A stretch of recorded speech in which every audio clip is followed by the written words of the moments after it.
In today's interview with Andy Krainak, the president of VeeFriends at VeeCon 2022, or the VeeFriends conference, he shares with us how he got his start working with Gary and working at VaynerMedia, as well as his beginnings of building out VeeFriends, as well as the biggest takeaways and lessons he's learned throughout building out VeeFriends. Again, this is Andy Krainak, the president of VeeFriends at VeeCon 2022. Please feel free to comment down below your favorite quote, your favorite idea, or just your favorite takeaway from today's interview with Andy Krainak, the president of VeeFriends. Enjoy. When Gary opened up VeeCon, it really resonated with me when he said the last thing that we can have happen is people show up and be dickheads to each other. Like that would be, we can't be hypocritical with the hypocrisy of that to have that happen for what VeeFriends is and what we want this community to be. And I just want to say thank you for what I've been seeing and what I've been hearing, for you all to represent what we hope VeeFriends is and is becoming. And so just thank you.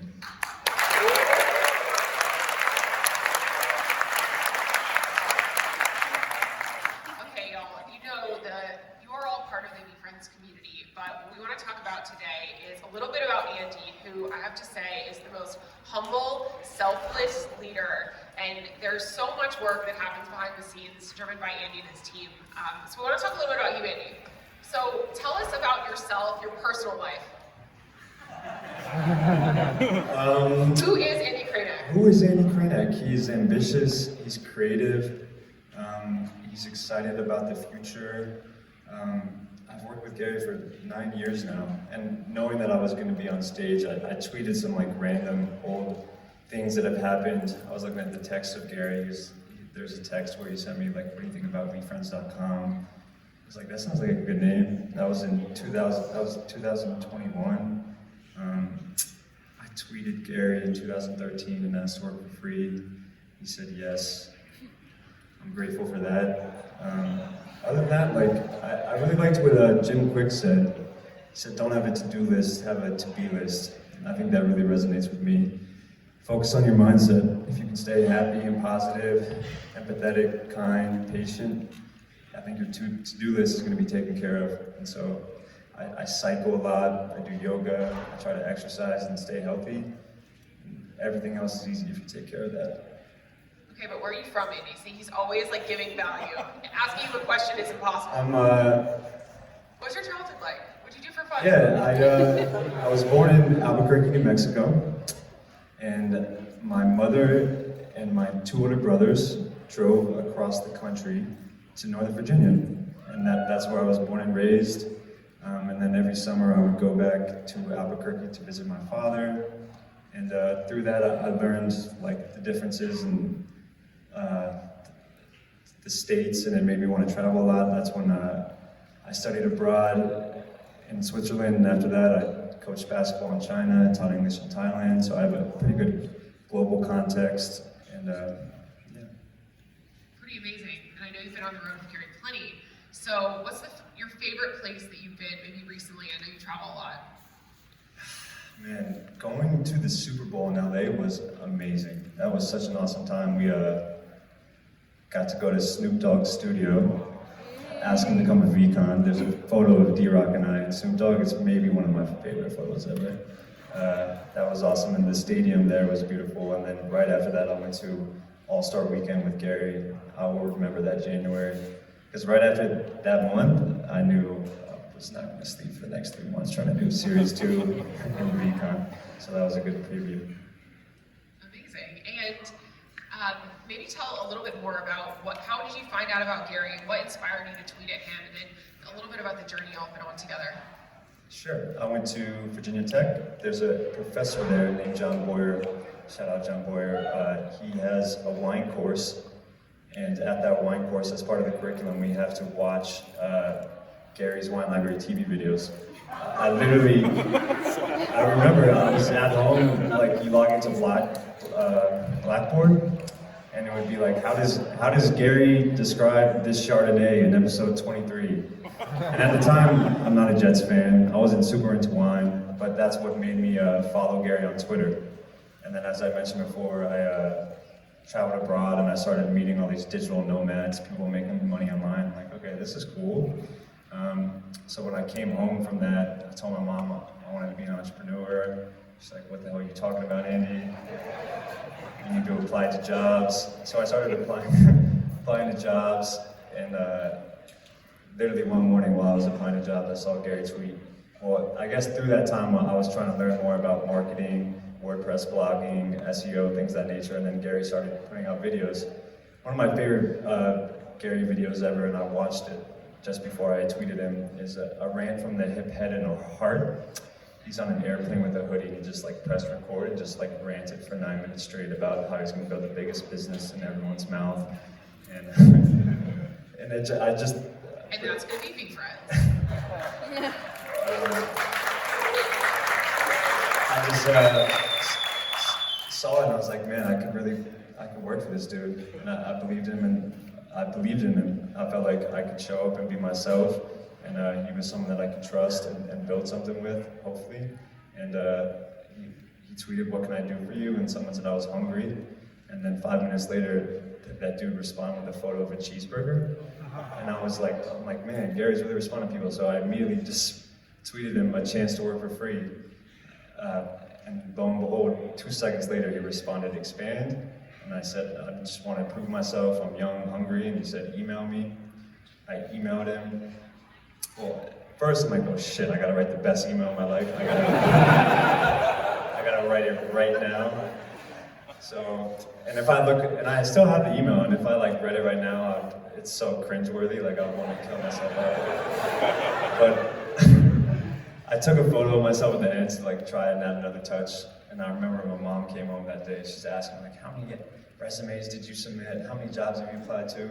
I'm like, Mom, I'm good. Gary Vee responded to my tweet. It's like the last thing she wanted to hear. But then I didn't get a response for a week. So after a week, I wrote it off. I'm like, yeah, that's that. And then no joke, 3 months later at midnight, I wasn't getting any emails at the time, and I get like a big notification at midnight that I just got an email on my Gmail, and I look and it says from Gary VaynerMedia. What the fuck? Open it up, and his response was, how little are you willing to work for? Where do you want to live? My brother was a lawyer in New York City at the time. I didn't have any ambition to live in New York City. You know, I wanted to do big things, for lack of a better phrase, and I just said, I want to work for free, I'll live in New York City. He immediately CC'd his assistant, Nate, and said, I like this kid for some reason, I want him to intern for me. And I'm like, hey Nate! Nate called me the next day, and then I showed up to VaynerMedia 2 months later in September with a suit on, which was awkward because if you ever show up to Vayner, the whole office is in flip-flops and shorts. I was like, shit. Was that the last time you wore a suit, Andy? Yes. And then I showed up at Vayner, and actually, this is a good Gary story. I shook my hand. The next day, he looked at his assistant, and Nate never asked for my resume. He just was like, hey man, like, where do you live? I was like, Virginia. He's like, okay, can you start in 4 weeks? I was like, wait, I'm hired? But after 2 days, he looked at his assistants, and he was like, hey Nate, make sure Andy has access to my inbox. And to me, I was like, what the hell are you talking about? You don't even know me, don't give me access to your inbox. But he just had limitless trust, and it was up to me to like prove to him that I didn't deserve it.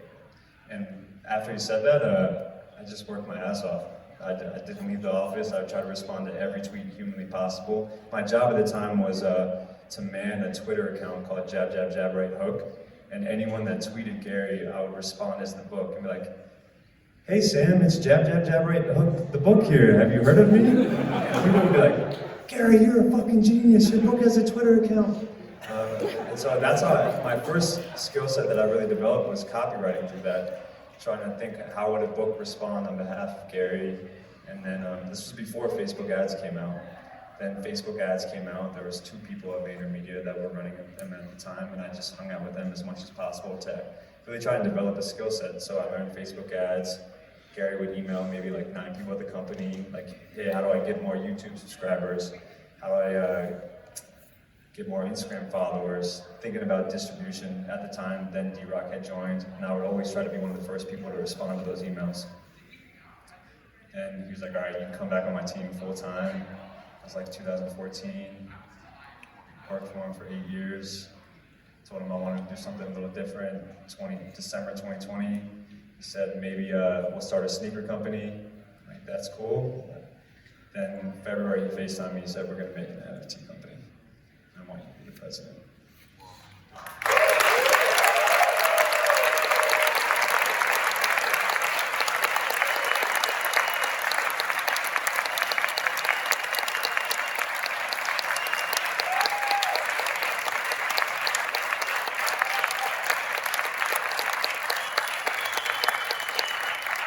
So that FaceTime call was 15 months ago, Andy.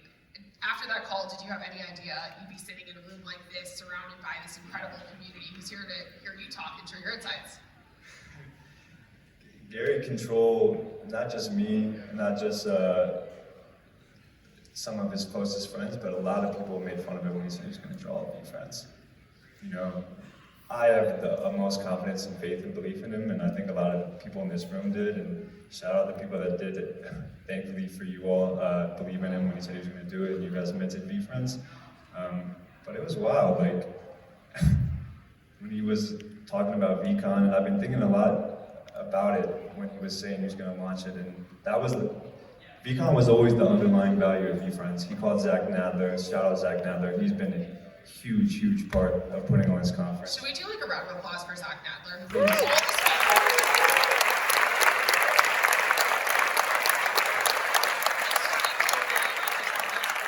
130 speakers being taken care of thoughtfully, it's 100% Zach. Like, I give him all the credit for that. But Gary called Zach and was like, hey, I want the prices of the best conferences, South by Southwest, Coachella, Davos. What are the prices? Text them to me. Zach texted those to him and I multiplied it by 3, which is actually more than what the price of the floor price of VeeFriends was, which was around $2,000. But that's how we came up with the price. And then the funny thing that would happen, Ethereum it went up like 30-40% from when we started trying to onboard everybody talking about it, which was like cool because we're like, well, everyone just made money, so that's interesting. But then on like 5 hours before launch, we had to change our mint sheet of what the pricing was, which was nerve-wracking because it's basically like a huge data set Google sheet, and you can't have one error because it's going to the blockchain and it's going to be there permanently. So that was a little stress test, but. Okay, so Andy, in the last 15 months, since you guys have been developing all of this and building and working with different partners to make this all happen, what are some of your key learnings that have been important to getting to this moment?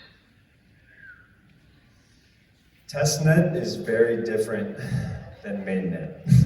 Meaning, when we're testing like Series 2, Series 1, and other things that we've done, we're on Rapiston Test Network Ethereum. When you go to mainnet, it just behaves very differently. And now, I'm not a developer, but that's something that our team has learned. Managing Discord is no joke. You know, it's customer service 24 hours a day. Shout out to Discord. I'm so proud of our Discord. We have the biggest Discord I've ever made.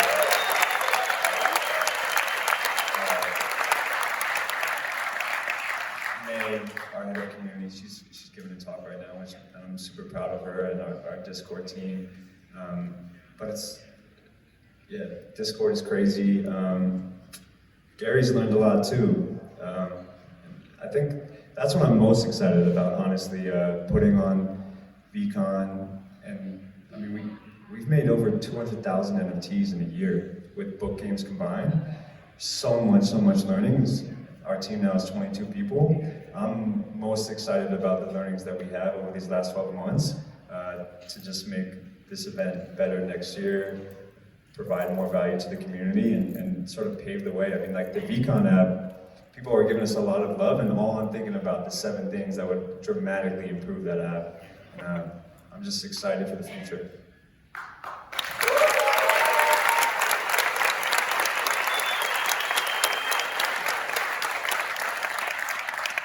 Fun story, because I want to shout him out. Eric Zetterson is the head of technology at VeeFriends, before I really knew that Gary was gonna make this project, he had tweeted, "I'm looking for a website developer." I went to elementary school with Eric. I didn't talk to him in like 6 years. He texted me a tweet of Gary. He's like, "Hey bro, hope you're well. I saw Mr. V put out this tweet." Like, Eric worked at US Bank at the time at like a very high job as a developer there. And I was like, okay, I'll try and figure it out. And it's like the last thing I wanted to do is like try and like tag Gary down to figure out why he wanted this website for some random reason. And then 2 days later, I was in a meeting, the first meeting we really had with Nameless team, talking about building VeeFriends, what was going to be in the smart contract, how were we thinking about it. And then like, oh, Gary, you got the front end website developer, right? And Gary's like, oh, we can find him. I'm like, oh, I got him. It's Eric. Yeah, I texted Eric right then. He quoted me $1,000 to build VeeFriends.com. Like, well, we could pay you a little more than that, but and he was still there. And then him and his buddy Cam, they created VeeFriends.com with us, and it was way bigger project than we had scope for. And now we hired him and several of his friends. And I'm so grateful for him, because without him, like, there isn't VeeFriends, and all of the VeeFriends staff, with the 20 of us, it's like a family. I trust May implicitly, I trust Eric implicitly, Gary trusts me implicitly, and like when you have that amount of trust, it's why we're able to move so fast and be able to do what we've done in 12 months time. And I think, as Avery knows and we've talked, like the next big step is VeeFriends is going to be a big company. And I'm just excited to take that next step to building it from 20 to 50 to 100 people.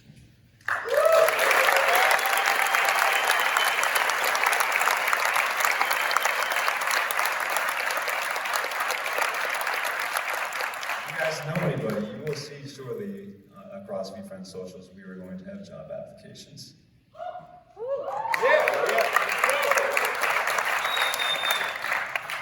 Okay, Andy, I'm gonna keep trying to bring Andy back to himself, because he always wants to credit others because he's so generous and thoughtful. So Andy, if you weren't here hosting VeeCon on a Sunday morning, what would you be doing? What do you do in your free time? Do you remember what that was like? Sort of. I said, Sunday I would like to sleep in, exercise. I'll check in with May in the Discord. May, I'm not trying to give the credit, but May works really hard. I check in with her. Gary, honestly, he's operating like 10 businesses at a time. He's most focused on VeeFriends and Garyvee on weekends, because that's when he's having the most fun. That's what fun is for him.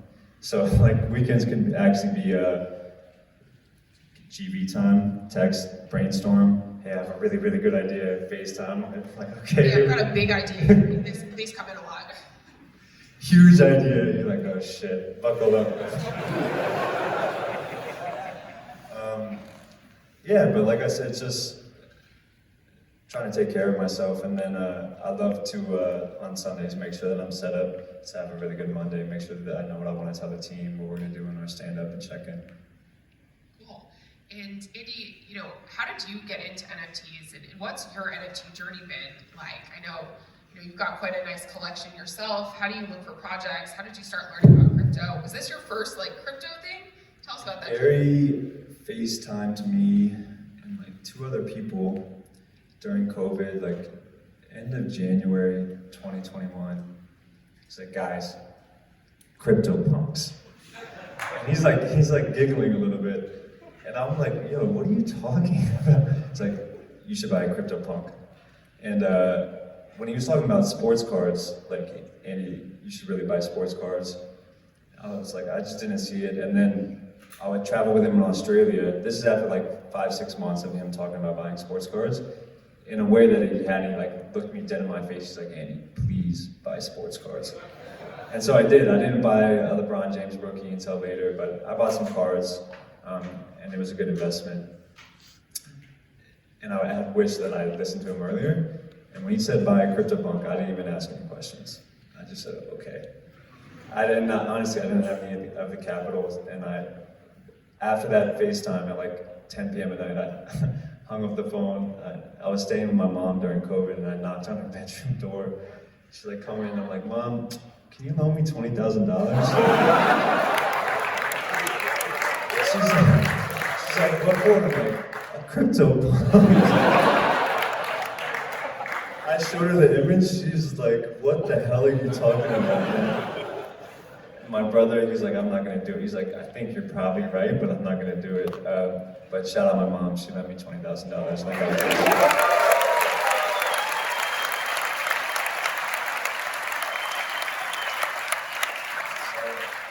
after that, and then Gary,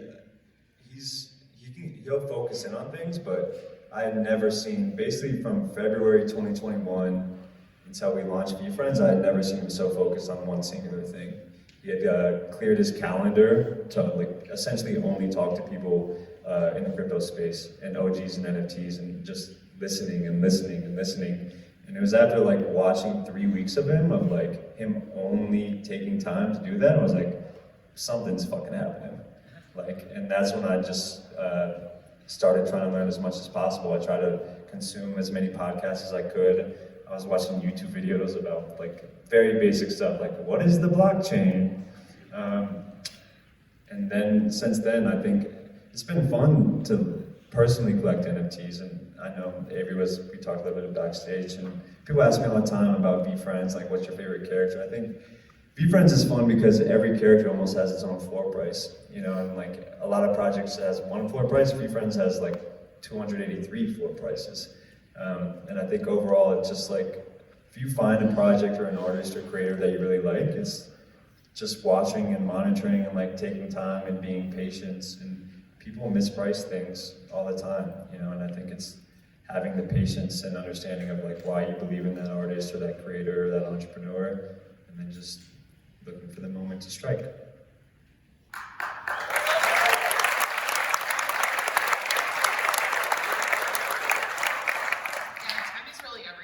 So many ways in life.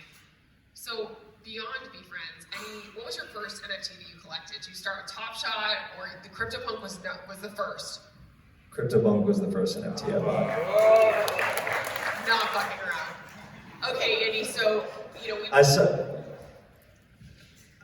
I'm not proud to say I've sold way too many NFTs way too early too. Andy's got some hot hands, which are great. So Andy, with VeeCon this year, it's been incredible. Like the response from speakers, audience, sponsors, team has been so outstanding. I know you're always thinking about ways to take it to the next level. What is maybe your high of this, and then your surprise of VeeCon? The high is honestly talking to you all, man. Like yesterday afternoon, I was able to I'm just gonna go walk the concourse, see how people are feeling, and like getting the positive feedback is like all the energy I needed, and then that was so validating. It made me feel so good to know that like myself and the team were able to just like put something awesome for you all, and like that's only been the focus, and I'm just so fucking happy that we're able to do this successfully. And I think the bar has been set, and I think the bar is going to be continually set higher, and I know we're all very excited for next year. We've learned so much, and I think VeeCon 2023 is going to be amazing.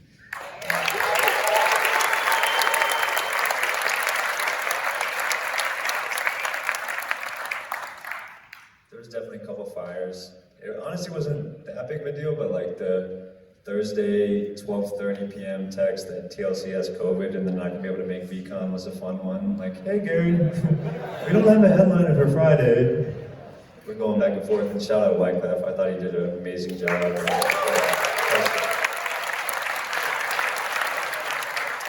He performed at a Vayner holiday party, and that's how we recommended him, because that Vayner holiday party was easily the best holiday party I've ever been to, and that man has hits, and he's a performer, and I knew he was going to come and rock it. He responded to text. He's like, yeah, I'll be there. So that was awesome. Amazing. All right, ladies and gentlemen, give Andy Krainak a huge